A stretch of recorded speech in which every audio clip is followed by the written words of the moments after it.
Continuamos en el living, tenemos el gusto de recibir ahora a Carlos Casacuberta, músico, productor, economista, bueno, un hombre multifacético. Gracias por acompañarnos, un gusto enorme recibirte acá en el programa. Y muchas gracias por la invitación. Bueno, Carlos, te lo preguntaba antes de estar al aire, ¿cuántos años fue que viviste en México? Porque a mí siempre me gusta conocer también un poco los orígenes, que también están vinculados después con la expresión artística, ¿no? O sea, lo que vos expresás a nivel artístico tiene que ver con lo que sos como persona, ¿no? Yo pienso que sí, toda mi familia se movió a México, eran momentos muy duros en el Uruguay.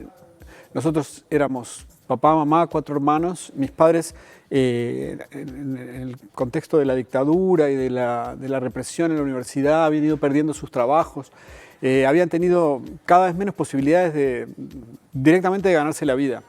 Y vivían mi familia un poco sostenida por los apoyos de familias amigas y la verdad que aguantamos unos cuantos meses en esa situación, pero mis padres recibieron una oportunidad de trabajo porque ellos eran médicos, investigadores en el asunto de perinatología, que tiene que ver con el parto, el embarazo del recién nacido, que era una disciplina realmente nueva en ese momento. Se estaba formando un instituto en México, fueron invitados a trabajar, a participar, y nosotros nos vimos trasladados, ¿no? Claro. Como trasplantados. Éramos chiquilines, ponele que yo tenía 10, 11 años, mi hermano más chico Pablo. Claro, pero el desarraigo lo viviste, porque 10, 11 años tenías que ir a no, bueno, tu país, tu entorno, tus amigos, tu escuela. Sí, está el idioma, el español, pero México es distinto, es muy distinto en todo. Sí, la comida, la manera de hablar, los usos, el trato, la gente, hay muchísimos contrastes. Por un lado, mis hermanos y yo nos metimos de lleno, ¿no? Era una cosa enorme, enorme físicamente, porque trasladarse eran horas y horas, ¿no? Sí, para ir al liceo, para ir a cualquier lado, te movías en esos medios de transporte, a distancias siderales, ¿no? Pero también distancias culturales de todo tipo.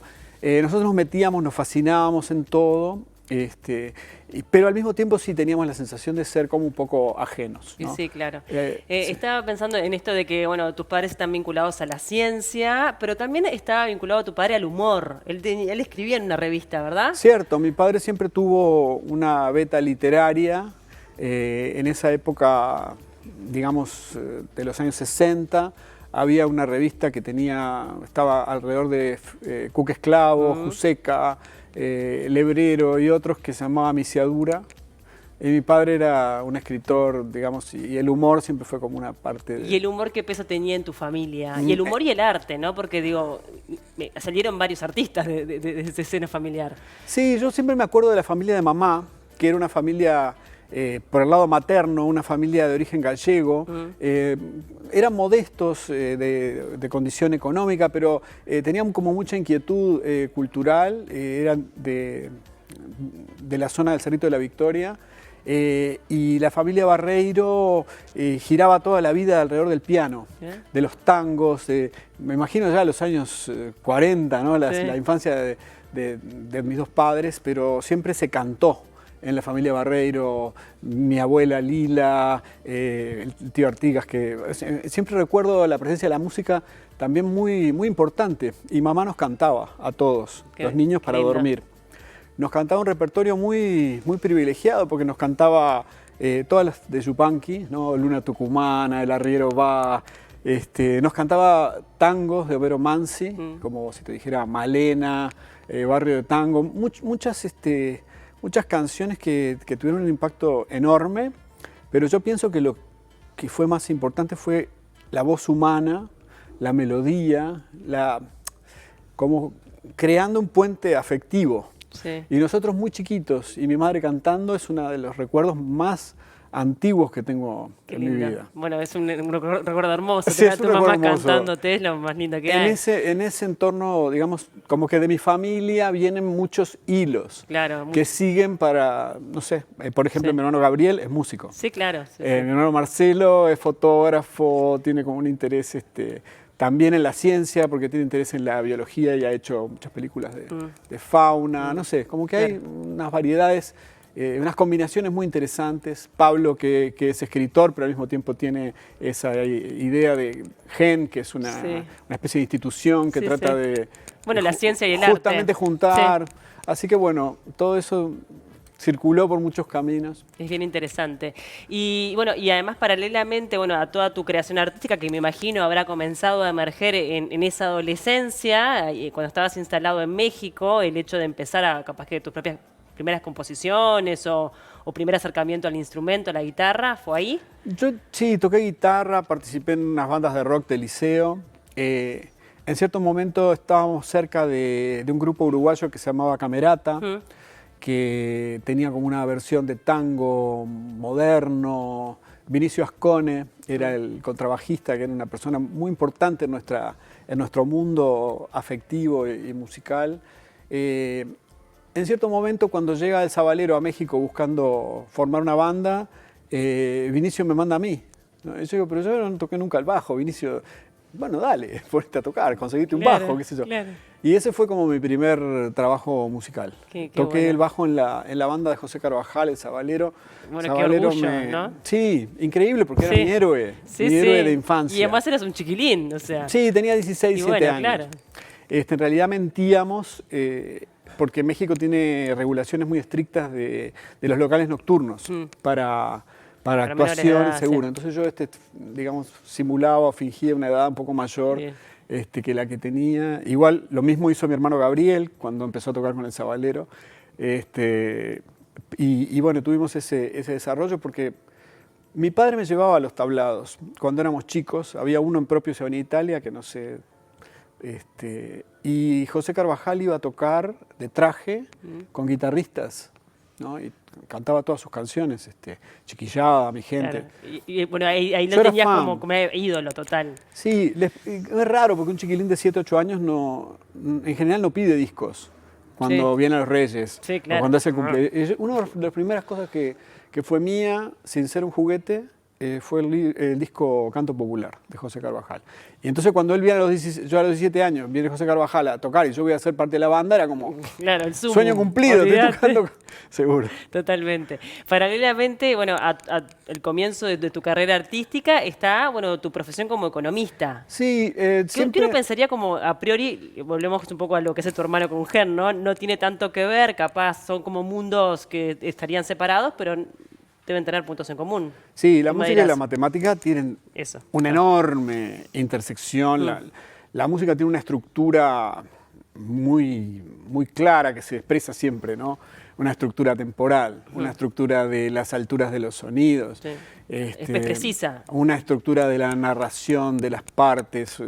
En fin, tiene muchísima arquitectura y muchísimo orden. Al mismo tiempo, siempre yo asocié la música con una parte menos comprensible, más cercana, como un alma, como algo menos fácil o menos posible de acceder con esas herramientas mentales tan claras y tan precisas como tuve acceso cuando estudié economía. Estudié bastante, fui profesor mucho tiempo. Estuviste viviendo en Londres también. Eso fue un posgrado que hice durante un cierto momento. Soy profesor de la UDELAR en el Departamento de Economía. Tengo un trayecto grande, ¿no? Sí, Le sí, he dado clase a mucha gente. He tenido muchísimos estudiantes. Es una parte que después se nota cómo encaja con el resto, porque es algo que me construye a mí también, que me hace Claro. bien o que es parte de mi trayecto y digamos, un poco de lo que soy. Claro. ¿Cómo es la vuelta a Uruguay? Porque bueno, ahí hay como otro desarraigo más, en el sentido de que vos ya te habías instalado, 10 años es un montón de tiempo, la adolescencia, tus vínculos, tus lugares, y bueno, y volvés nuevamente a tu país de origen. Sí, eso dicen, que hay un segundo exilio, ¿no? Yo en particular tenía 20 años y estaba como metido en un viaje de militancia y de política, y de que cuando se terminaba la dictadura eso era un momento decisivo, y entonces yo me entregué mucho a la militancia y al trabajo político, y eso con el paso del tiempo fue conduciendo como una frustración, digamos, ¿no? Fue frustrante los 80s desde el punto de vista político, por lo menos para mí, que miraba todo desde una visión un poco de izquierda. Igual el choque era muy rico, ¿no? Porque en Uruguay estaban pasando cosas muy atractivas. Había una efervescencia cultural, ¿no? En el mundo cultural, claro. Porque en el mundo de la música popular, en el mundo de lo que era el rock nacional, había de esos años, ¿no? Que te digo, entre el 83 y el 90, la cantidad de discos increíbles que salían por mes o por año. Era increíble la cantidad de gente que estaba produciendo cosas y había un ambiente realmente muy estimulante. Y eso no sé, me parece que también fue muy rico, ¿no? Encontraste un punto en común con alguno de los integrantes del Peyote, ¿no? O sea, bueno, por el hecho de que muchos también estuvieron viviendo, bueno, Fernando estuvo viviendo en México, después vino para acá, para Uruguay, o sea que compartían un poco la historia. Por lo que tengo entendido también con otro integrante te conoces desde que sos pequeño. Sí, en México había un microclima uruguayo, porque los exiliados tenían una tendencia natural a agruparse, ¿no? Claro. Entonces, había instituciones culturales en México, resultó un atractor de toda la cultura de izquierda uruguaya en el exilio. En México estaba Alfredo Zitarrosa, estaba el Zabalero, que ya lo mencionamos. ¿A Zitarrosa lo viste tocar? Sí, Zitarrosa... ¿En el Galpón fue? Sí, hizo muchísimos... Zitarrosa fue en México, alcanzó un nivel de popularidad en México absolutamente asombroso. O sea, vos ibas en México en un ómnibus por la avenida Insurgentes y el chofer estaba escuchando a Stephanie. Eso yo lo recuerdo tal cual, diciendo, Alfredo llegó al alma y al oído de la gente en México de una manera arrasadora. Pero bueno, el Teatro El Galpón, por ejemplo, había logrado reagruparse en el exterior porque estaba prohibido en el Uruguay. Entonces en México tenían una sede y un pequeño teatro que tenía, no sé, ponele 80 butacas y habían representaciones y estaba ese grupo que ya te comenté de La Camerata y había una enorme circulación de actividades. Entonces por ese lado a Juan Campodónico lo conocí en ese contexto, porque los padres de él eran actores emblemáticos del Teatro del Galpón, y entonces conocí a Juan y a Matilde, con la que después me casé. Pero también Fernando era compañero de clase mía en un liceo que íbamos muchos exiliados, muchísimos exiliados latinoamericanos, que estaba hecho bajo las ideas de Paulo Freire. Entonces en ese centro éramos compañeros separados solamente porque teníamos una diferencia de un año. Entonces, pero con Fernando nos veíamos todos los días, jugábamos a la pelota, qué sé yo, cosas así. Entonces realmente es un trayecto inmenso. Claro, es casi una hermandad. Sí. Y bueno, y a partir de ahí el hecho obviamente de estar acá y decir, bueno, hagamos algo con la música, ¿no? Y ahí fue la construcción de Peyote que además después fue un poco abandonado y retomado como en varias oportunidades. Peyote fue muy fuerte. Yo me había ido a Inglaterra, como vos decís, en el año 91, 92, a estudiar un posgrado y qué sé yo, lejos de la música. Pero más que nada la que era mi pareja en ese momento era la que investigaba. Decía, mirá, traía el disco, mirá, Public Enemy. No, mirá, Red Hot Chili Peppers, ¿no? O mirá, no sé qué, Nirvana, no sé qué. Y yo en casa había como un ambiente. Pero yo iba capaz que la disquería y compraba el disco de Hendrix, ponle, ¿no? Y entonces en una de esas le mandé uno de esos discos de Public Enemy a mi hermano Gabriel. Gabriel estaba trabajando con Fernando y con Juan. Entonces dijeron, pero Carlos, lo vamos a llamar. Sí. Cuando volví de Londres, ponele que al mes yo estaba subido en un escenario. En el primer show del Peyote Asesino llegó a tener su integración de los 5 que éramos, que era Daniel, Pepe, Juan, Fernando y yo. Ese show fue, ponele, septiembre del 94. Claro. Que fue en su momento muy disruptivo, o sea, justamente todas estas influencias que capaz que vos traías en momentos donde la globalización no estaba planteada como hasta ahora, era una propuesta distinta. No, pero yo trataba de seguir. Los que realmente empujaban esto en el sentido como más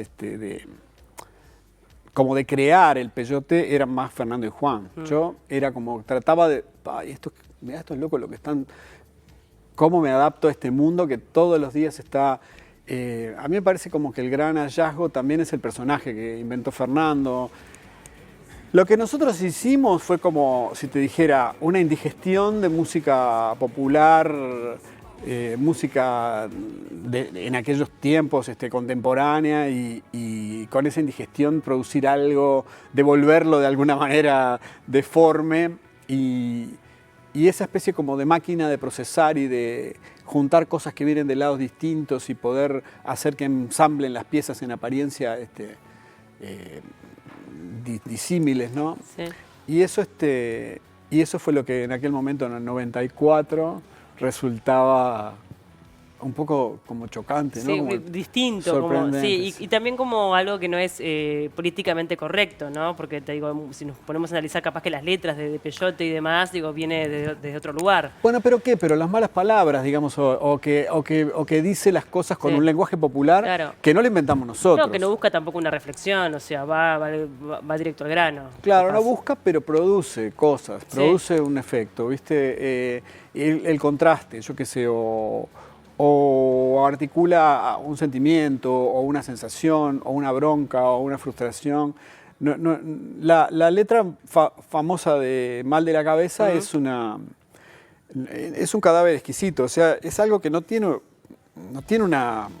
hilo argumental. Claro. Son personas poniendo una línea cada una, chac, chac, chac, chac. Que ni siquiera éramos los integrantes del grupo, era Fernando y un grupo de amigos haciendo Mal de la Cabeza, ¿no? Y al final resulta... en vez de que esté hablando alguien en primera persona, le están diciendo a otro cosas. Es inútil pedir que te quedes a dormir, vos, no sé qué, vos, no sé qué. Y el tipo como que le empiezan a decir, ¿no? No puede ser, el hombre nuclear, no sé qué cosas, ¿no? Como que le habla a un tercero. Sí. Eso es algo raro. Pero después viene el coro. Y el coro, estás mal de la cabeza. Como que una cosa como de teatro, ¿viste? Sí, Como, sí, sí. ¿de dónde viene eso? Viene el coro que comenta un poco la acción y dice, no, vos estás mal de la cabeza. Eso me parece que era interesante, ¿entendés? Interesante. Como que en vez de la canción, de que yo vengo con mi guitarra, te voy a cantar la canción, lo que te hago es como una pantalla de cine donde pasan cosas, ¿viste? Está el pobre tipo, peleándose con el guarda, juntando las moneditas para el boleto, después viene la vieja que le saca el asiento, qué sé yo. Es como una cosa como un collage, pero una cosa que vos la ves como en una pantalla, tiene Es bien interesante. esa visión. Y bueno, también has trabajado como productor musical de Drexler, de Ana Prada. Sí. En esas colaboraciones me imagino que también hay un lindo intercambio en el aprender del artista y bueno, y vos brindar lo tuyo. Sí, brutal. La verdad que hace tiempo que no tengo la experiencia de volver a trabajar con el material de otra persona, pero sí fueron momentos... Yo como que me dejé un poco llevar hacia el otro, digamos, meterte un poco en su mundo, quizás en forma a veces un poco atrevida, como bueno, pero interpretando o queriendo encontrar relaciones o raíces o vínculos o caminos por los que el proceso creativo se va desarrollando, pero una interacción muy íntima. Entonces, eso a veces, lo que sucedió en esos momentos es que despertó una reacción como también muy creativa y muy productiva, ¿no? Claro. Pero sí, la verdad que mi manera de abordar eso es como en un diálogo totalmente, claro, casi como filosófico. Está buenísimo. Sí. Porque después también comienzan, bueno, tus proyectos, tus discos como solista, Sí. que ahí también imagino que habrá sido un proceso y tal vez sigue siendo un proceso de construcción el encontrar tu identidad. Vos que tenés tantas influencias por varios lados, porque es como difícil encasillarte. Sí, yo que tantas personas he sido, ¿no? Claro. Sí, yo he sido muchas personas. Y sí, yo a veces he llegado a la sensación de tener un disco, lo he hecho y lo he editado, por lo menos 2 veces. Sí. Ahora es un momento que tengo un material que podría dar lugar a un disco. Estoy como en los pasos de definirlo y de tratar de tener bien claro cómo, Claro. ¿no? Cómo se tiene que escuchar, pero es algo que me ocurre, ¿no? Como que se va juntando. Este año hice cosas muy, muy raras porque hice música de una película, que es una película muy linda, que me gusta mucho, de Agustín Fernández Gabart, que se llama Alcira, sobre una persona muy peculiar, una activista y poeta, Alcira Sust, Sí. que vivió una vida absolutamente particular en México, viviendo como en los bordes en la ciudad universitaria, vinculada siempre a los jóvenes, a los poetas, al borde de la subsistencia, Sí. ¿no? Al borde del hambre, de no tener medios para vivir, pero siempre con esa persistencia en crear su poesía. Yo la recuerdo. Bueno, que tuvo el caso emblemático fue que quedó encerrada en un baño. Quedó encerrada cuando el ejército ocupó la ciudad universitaria en el 68 en México, es como un mito. Sí, sí. Pero yo la recuerdo, o sea, con su pelo cano, vestida con un huipil, con una vestimenta típica que tiene bordados, ¿viste? Y los bordados son multicolores, muy vivos, con esos bordados, con ese pelo blanco, con un manojo de poemas, y ella iba por las actividades repartiendo sus poemas. Bueno, y por suerte tuve esa conexión ahí con Agustín, y me llamó para hacer esa película. Proyectos que no sé dónde vienen. Con unos arquitectos amigos de un estudio extraordinario, muy creativo, que se llama MAPA, me convocaron para trabajar con ellos en el proyecto que terminó siendo el Pabellón Uruguay en la Bienal de Arquitectura. Ah, qué bueno. Generamos una especie de material, una proto-ópera, que habla sobre la arquitectura de la madera y sobre el futuro de la madera en Uruguay. Yo qué sé. He estado como Bueno, en varios ámbitos, que Sí. que nos viene interesante. Sí. Y se viene además un toque ahora del Peyote. Esto va a ser en septiembre. Bueno, el Peyote viene con todo, ¿no? El Peyote viene con todo. Creo que estamos recargando y estamos con una fuerza y con una energía muy grande. El 22, viernes 22, en Sala del Museo, vamos a estar volviendo a tocar después de no sé cuánto, capaz que más de un año. Sí. Estuvieron la última vez fue en el Velódromo, no, el Teatro de Verano, ¿no fue? Bueno, Sí, Teatro de Verano, con la presentación del disco. La verdad que nos da la sensación de que este disco que hicimos, Serial, da para mucho más, porque en realidad nuestro último disco fue Terraja, pero pasaron muchísimos años, no me atrevo a decir cuántos, y como que para ser Serial, Peyote Asesino Serial, digamos, la idea cuando ya te volvés serial quiere decir que ya repetís, Sí, y que claro. la gente puede confiar en que vas a seguir haciendo cosas. No va a desaparecer. No va a desaparecer. Pero básicamente lo que quisimos fue ponernos al día en todo lo que... Decir, bueno, reconocer que pasaron, ponele, no sé, 20 años y toda la música que pasó. Entonces lo que hacíamos en el año 94, que era, vamos a vincularnos con la música que se está haciendo hoy, lo hicimos, leído por nuestra manera de mirar, ¿no? Vamos a relacionarnos con la música que se está haciendo hoy, vamos a ponernos al día con el trap, vamos a ponernos al día con el hip hop, vamos a ponernos al día con nuestras raíces folclóricas, como decía así, Sí. vamos a hablar con el sabalero como Claro. si estuviéramos mano a mano. O vamos a hablar y sobre el metal, ¿no? Porque el metal que siempre estuvo presente en el mundo mental del Peyote también hizo una evolución enorme.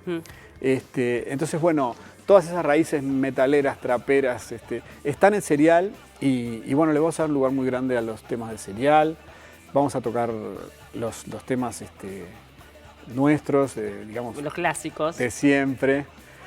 Así que bueno, va a ser Qué lindo. una instancia así de mucha celebración. En y Sala del Museo, que reencuentro. es un escenario muy lindo, porque viste que se da como una cosa como hasta de baile, ¿no? Hay de mucha libertad por Tal parte cual. del público. Tal cual. Sí, hay como una sensación de espacio, Eso. como una sensación de... Sí, la gente se siente como bien, se siente cómoda, y se siente, sí, con ganas de expresar y expresa, y eso a mí siempre me gustó, porque ya hemos hecho shows ahí, en el 2018 hicimos un show, me acuerdo la periodista escribió, el Peyote tiene la fórmula para no envejecer. Así que bueno, es tremendo capaz que la elogio. sala del museo tiene algo Sí, sí, que sí. nos tira Es tremendo elogio. claro, ese conjuro. Bueno, Carlos, quedan todos invitados el 22 de septiembre en la sala del museo y están viendo el afiche. ¿Las entradas cómo las adquieren? ¿Por Ticantel? Bueno, por ahora en Ticantel. Sí, Ticantel. por ahora en Ticantel. Por ahora es una única fecha. Sí. ¿Podría sumarse Sí, alguna sí, más sí. o no? No Da sabemos. la impresión que Está. va a ser esa, pero Está. Se verá. hoy estamos a 20 días, 22 días, no sé. Por ahora está esa. Muy bien. Quedan todos Quiero invitados. decir que se viene vendiendo a un ritmo muy lindo, así que... Por Red Ticket, me dice la productora. Sí. Que no es Ticantel, es por Red Red Ticket. Ticket, Red sí. Tickets. Tenía que haberlo leído mejor. Ahí Está, sí, yo que de lejos no veo mucho, así que bueno.